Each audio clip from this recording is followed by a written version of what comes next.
Nous sommes en direct de Washington DC aujourd'hui.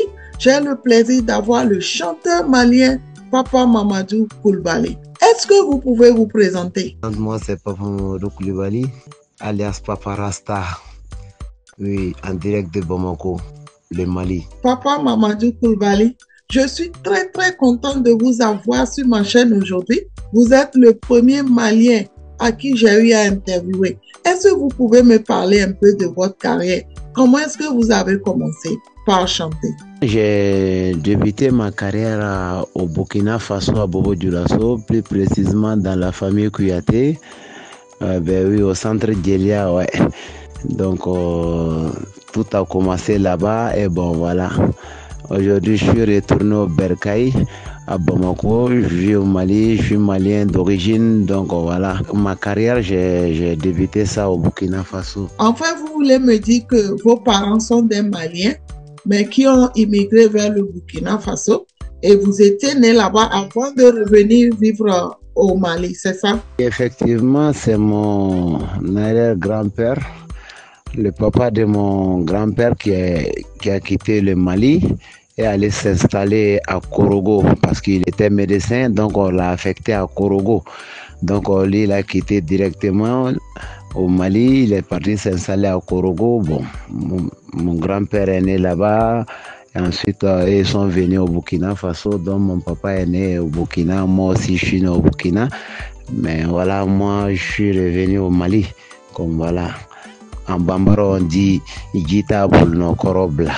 Donc, moi, je suis retourné à la source. Donc, je suis venu dans mon pays, voilà, qui est le Mali. Vous voulez dire que c'est parce que vous avez vécu avec les Kouyaté, qui sont des griots, peut-être au Mali, au Burkina Faso, que vous êtes devenu chanteur, c'est ça? Oui, bon, effectivement, à côté de la musique, bon, je dirais que l'amour de la guitare, c'est mon papa. Bon, voilà, moi, je suis devenu guitariste sans savoir que mon père jouait à la guitare. Voilà, lui, il jouait à la guitare. Mais en ce moment, moi, je n'étais pas encore né. Donc, un beau jour, bon, je sais pas, moi, j'ai eu l'amour de la guitare. J'ai appris à jouer la guitare au centre Djelia parce que, voilà, je vivais, ouais, les quartiers, bon, c'est un quartier de Sobé, c'est les griots qui sont là-bas. Voilà, donc, j'ai vécu avec des griots, tout. Mais moi, mon amour pour la guitare, ça venait de mon papa sans que moi-même, je ne le chasse, au fait. Donc, c'est eux qui m'ont appris à jouer à la guitare, la famille Kouyaté, que je tiens à remercier beaucoup. La famille Kouyaté, c'est eux qui m'ont appris à jouer à la guitare. Mais après, c'est des années plus tard, quand j'ai eu ma première guitare, quand j'ai présenté ça à mon père, il a pris et il a joué. Donc, ce jour, moi-même, j'étais impressionné. Je lui ai posé la question à savoir s'il jouait à la guitare. Il dit oui, que lui, il jouait à la guitare. Voilà, ça vient de là. Voilà.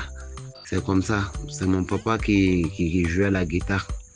Qu'est-ce qui t'a motivé vraiment à décider d'être chanteur? La chose qui m'a motivé à devenir un artiste, un chanteur, au fait, quand je t'ai dit, j'étais au centre Djelia en tant que technicien, donc c'est moi qui branchais les matériels et tout. Il y avait un groupe au centre Djelia aussi qui jouait, qui faisait de la musique. C'est moi qui branchais comment dirais-je, la sonorisation au fait. Donc, un beau jour, moi j'étais là, comme bon, je connaissais déjà leur répertoire. Parce que moi j'étais là en tant que technicien chaque jour. Quand ils faisaient la répétition, j'ai réussi à capter, au fait, les morceaux qu'ils jouaient, tout. Donc, moi, je chantais avec eux. Donc, ils ont vu que voilà, j'avais une belle voix. C'est eux qui l'ont dit. Hein. À ce moment, moi-même, je ne savais pas que j'avais une belle voix. Ils m'ont dit que tu as une belle voix, tout, on veut t'intégrer dans le groupe Djelia. Ces jours, j'ai eu peur. C'est eux qui m'ont motivé, au fait. Voilà, c'est eux qui m'ont motivé à devenir chanteur. Sinon, l'amour de la guitare, j'avais cet amour depuis à bas âge. Voilà, ça, je l'avais, dans lequel j'aimais trop la guitare, sans savoir que mon papa jouait la guitare. Mais la motivation, c'est le groupe Djelia. Ouais, le centre Djelia qui est à Bobo. Là, les fils de Sotigui Kouyaté, dont tous les Burkinabés connaissent. dont tout le monde entier connaît, Sotigi Kouyaté. Voilà, ils ont un centre à Bobo Dioulasso, dont on appelle le centre Djelia, centre culturel Djelia. Donc c'est là-bas que j'ai commencé à chanter et à jouer à la guitare. Puisque vous avez sorti votre premier album en 2012, combien d'albums avez-vous aujourd'hui sur le marché et même combien de chansons vous avez au total? Et j'ai un album que j'ai fait en 2012. Ouais, j'ai fait un album en 2012 ici à Bamako, au studio de Salif Keita, le studio Moufou. Ouais, on a enregistré l'album en 2011 et l'album est sorti en 2012. Mais voilà, depuis ce jour, malheureusement, je n'ai pas eu la chance de faire un autre album après cet album. Parce que voilà, comme j'étais jeune, je ne savais pas, voilà, les showbiz, je ne maîtrisais pas les showbiz au fait. Donc voilà, je suis resté comme ça, je n'ai pas voulu même faire un deuxième album. Mais j'ai plein de chansons que je compose avec ma guitare. Ouais, j'ai des chansons aussi que j'ai enregistrées qui sont là, que je n'ai pas encore mis sur le marché. Donc l'inspiration, je suis en train de m'inspirer toujours. Je m'inspire toujours. Je crée mes chansons, je les compose et ça reste personnel. Parce qu'on ne sait jamais si demain j'aurai un producteur ou un bon manager pour me manager. Mais en tout cas, j'ai des répertoires qui sont là, qui sont calés. Parce que je joue ma guitare, je fais mes compositions tout seul, je les garde pour moi.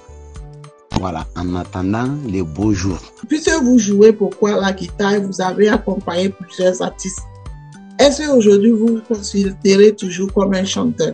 Oui, je joue toujours la guitare, je chante, ouais. Je fais l'acoustique. Voilà, j'ai un style de Salif Keita, un style de Baaba Maal du Sénégal. C'est mes encadreurs que je tiens à remercier beaucoup. Baaba Maal du Sénégal, voilà. Je le remercie beaucoup pour les conseils aussi qu'il m'a donné. Je joue, je chante, je fais tout. Voilà. Merci beaucoup pour cette question. Parce que c'est une belle question que tu viens de me poser là. Ça veut dire que vous n'avez plus de producteur, c'est ça? Oui, non, je n'ai plus de producteur parce que le premier album est sorti. Comme je t'ai dit, j'étais jeune, je ne maîtrisais pas les showbiz. Je ne savais pas il y avait quoi dedans. Donc voilà, quand j'ai su des trucs, voilà, je suis resté voilà, bouche bée. Donc franchement, j'ai mes chansons, je paie mon studio moi-même, je paie mes musiciens qui vont m'accompagner moi-même. J'enregistre mes sons et je garde dans mon répertoire. J'ai les morceaux que j'ai sur la clé USB qui sont chez moi. J'ai mes morceaux qui sont dans mon téléphone qui ne sont pas encore disponibles, que je n'ai pas mis sur le marché ni rien. Voilà, j'attends seulement. Voilà, j'attends les beaux jours. Inch'Allah, tout va venir. Mamadou Coulibaly, dites-moi, est-il facile d'être un artiste au Mali? Oui, je dirais, bon, les artistes maliens, ouais. Moi, en tout cas, personnellement, ça va. Ça va. Ici au Mali, tu n'as pas besoin de sortir trop à la télé ou de faire quoi pour pouvoir manger. Non, non, non. Ici au Mali, si tu es musicien, tu es artiste, les Maliens aiment toujours les artistes. Voilà. Les Maliens sont capables de t'héberger, les Maliens sont capables de te donner à manger, les Maliens sont capables de t'habiller, de te donner des voitures, des motos, tout. Les Maliens, la population malienne aime les artistes. Voilà, que tu sois artiste malien, artiste d'ailleurs, en tout cas que tu sois artiste seulement, les Maliens respectent beaucoup les artistes. J'arrive à vivre de mon art ici à Bamako. Alhamdulillah. Puisqu'il y a beaucoup d'artistes et beaucoup de concurrence au Mali, comment vous vous en sortez alors? La comparaison n'a pas raison. Voilà. Si tu sais seulement où poser tes pieds, Inch'Allah, tu ne risques pas de tomber là. Voilà. Ici au Mali, la comparaison n'a pas raison. On se connaît ici, on se respecte. Tu vois? Voilà. Tout le monde connaît son chemin. On arrive tous à vivre de notre art. Les comparaisons, bon, nous sommes des hommes. Nous sommes des hommes, nous sommes des responsables. Nous, on n'a pas besoin de faire de concurrence ici. On vit de notre art, chacun se respecte. La musique malienne, voilà, c'est comme ça, on se respecte ici, donc on fait pas la comparaison au fait. J'imagine au Mali, là-bas, il y a beaucoup de talent. Les griots, les kouyatés, les soumano, comme vous dites, vraiment, j'imagine que ce ne serait pas du tout facile, franchement, de se faire une place là-bas. On vit tous ensemble, les cérémonies de mariage et tout, on vit tous ensemble. Chacun gagne son pain et puis bon, voilà, chacun prend sa route, c'est tout. Voilà, un griot a besoin d'un artiste, un instrumentiste. Que tu sois griot ou pas, tu arrives à vivre. Ouais, c'est la même famille. C'est des gens qui disent que bon, voilà, lui il est griot, lui il n'est pas griot, tant. Non, c'est pas ça. Les instrumentistes aussi qui sont ici, la plupart, ce sont des nobles, voilà, mais qui sont payés par des griots. Voilà. Donc, il n'y a pas une question de dire, voilà, telle personne est griot ou telle personne n'est pas griot. Non, moi-même, bon. Moi, j'ai jamais calculé ça ici à Bamako. Ouais. On joue, tu m'appelles, je viens, je joue. Voilà, tu me payes, je prends ma route. Donc voilà, c'est comme ça la vie ici. Donc voilà, on vit tous en famille. Nous sommes tous des êtres humains ici, donc on vit tous en famille avec les griots, les nobles, tout quoi, tu vois. Dites-moi, c'était quoi votre première chanson que vous avez mise sur le marché? Le titre de mon premier album, c'était Yatimé. Ouais, Yatimé qui se trouve sur Google. Si tu tapes Papa Mamadou Coulibaly, tu vas voir Yatimé.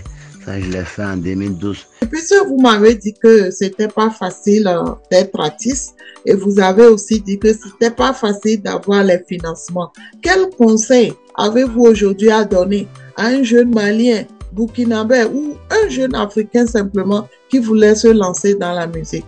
Oui, les conseils que j'ai à donner à mes jeunes frères, c'est de savoir poser les pieds sur terre. Voilà, tout ce qui brille n'est pas de l'or. De faire très attention. Ah, de faire très attention parce que le milieu showbiz, c'est un milieu très hypocrite. Voilà, c'est un milieu très dangereux. Donc le conseil que je peux donner aux jeunes seulement, c'est de croire en soi et puis voilà, faire du bon boulot et puis croire en Dieu, tu vois.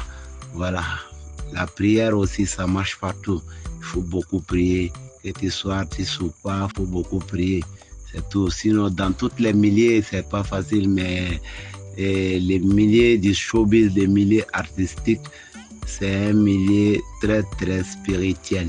Vous avez tout à l'heure dit qu'il y a beaucoup de méchanceté dans la musique. Est-ce que vous pouvez m'expliquer un peu les raisons qui vous font dire cela? Côté de la méchanceté dans la musique, ça c'est pas faux. Hein?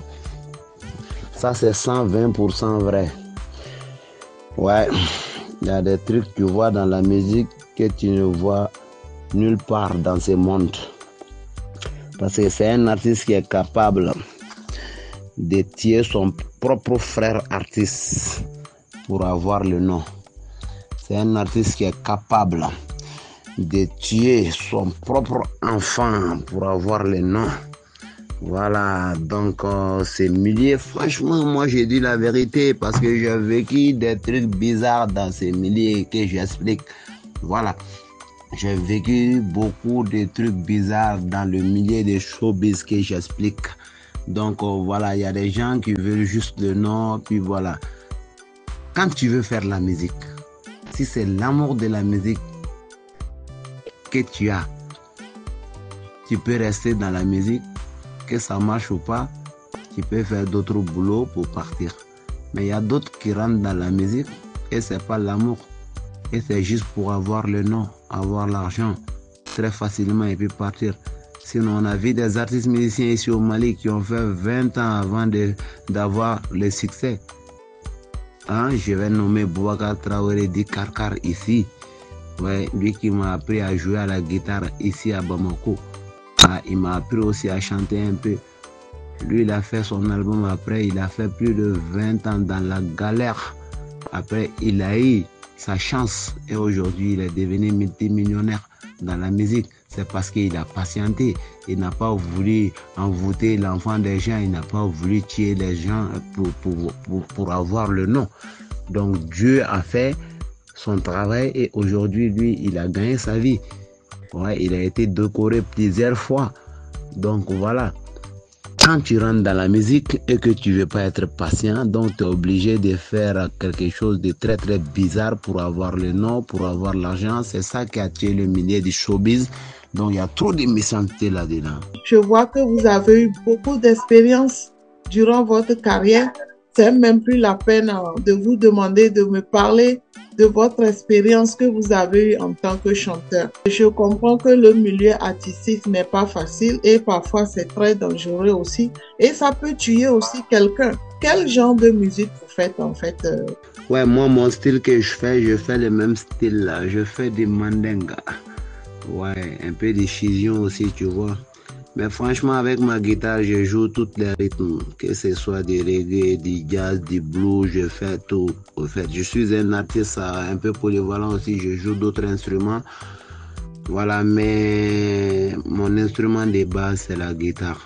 Jouer et chanter comme Salif Keita, jouer et chanter comme Baba Mal, jouer et chanter comme Sekouba Bambino. Donc c'est ça, c'est ce que je fais du mandinga. Oui, puisque vous êtes malien, vous avez le même genre de musique que Sidiki Diabaté, par exemple? Oui, c'est les mêmes styles, je dirais. Sidiki n'a pas un seul style, il a plusieurs styles. Mais le mandingue aussi, c'est son style préféré. Sa musique, c'est du mandingue, qu'il mélange un peu, tout. Au fait, la musique malienne, tu sais, c'est le Mali, c'est la capitale de la musique africaine. Sans te mentir, la musique malienne, tu peux trouver, il y a toutes sortes de genres là-dedans. Il y a du blues, il y a du reggae, il y a l'afro, il y a du jazz, fusion, tout dans la musique mandingue. Donc, c'est lui qui a pris ce même style qu'il a exploité à sa manière. Papa Mamadou Coulibaly, avez-vous un mot de fin? Ouais, comme je t'ai dit dans l'interview, j'ai plein de morceaux qui sont là. Je ne fais que composer seulement et enregistrer, voilà. Je ne fais que composer et enregistrer. Je n'ai pas encore fait de clips. Parce que j'attends un moment là, voilà, pour cartonner en même temps, quoi. Quand je vais sortir maintenant, c'est tout, quoi. La patience, c'est un chemin d'or. Tu vois, je suis en train de faire autoproduction, je me produis moi-même. Voilà, donc je ne suis pas pressé, j'attends seulement. Le beau jour va venir, comme je t'ai dit. J'ai un tuteur ici qui a fait plus de 20 ans de galère après, il a... Donc moi aussi, j'attends, bon, un bon producteur ou un bon manager seulement pour exploser, quoi. Sinon, j'ai des morceaux ici que j'écoute même moi-même. J'écoute mes morceaux. Je suis très content. Et quand j'écoute mes morceaux, je sais que voilà, un jour ça va cartonner, mais je suis pas pressé. C'est dans la boîte, c'est dans mon téléphone, donc j'attends, quoi. Ça va venir. Peut-être après cette interview, on ne sait jamais, quoi. Papa Mamadou Coulibaly, merci beaucoup d'être venu sur ma chaîne. Je rappelle qu'on est en direct de Washington, d'ici aux États-Unis. Je me sens vraiment honoré aujourd'hui, Papa Mamadou Coulibaly, pour vous de m'accorder cette interview depuis Bamako. Et franchement, c'est un honneur pour moi d'avoir les artistes de tout pays et comme ceux du Mali aussi à participer à mon émission. On est en direct de Washington, d'ici aux États-Unis et j'espère vous revoir très très bientôt pour une autre interview. Merci beaucoup et à très bientôt. Au revoir.